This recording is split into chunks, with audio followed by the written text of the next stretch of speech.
বেগম খালেদা জিয়াকে রাজনীতি থেকে দূরে রাখতেই মিথ্যা মামলায় সাজা দেওয়া হয়েছে, যা যুক্তরাষ্ট্রের মানবাধিকার রিপোর্টেও উল্লেখ করা হয়েছে।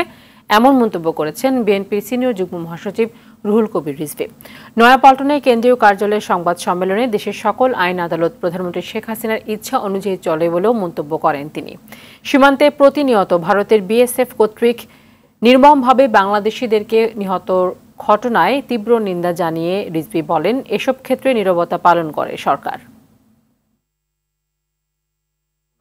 অবিচারের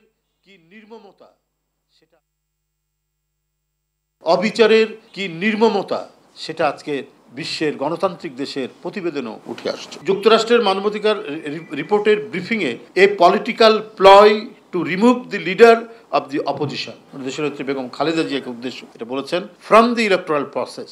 ওই যে 111-এ দেশনেত্রীর নামে 4টা মামলা দিয়েছিল আর শেখ হাসিনার নামে 15টি মামলা, কিন্তু যে ক্ষমতার জোর এত বেশি, সেখানে আইন কানুন আদালত কোনো কিছুর প্রয়োজন হয় না।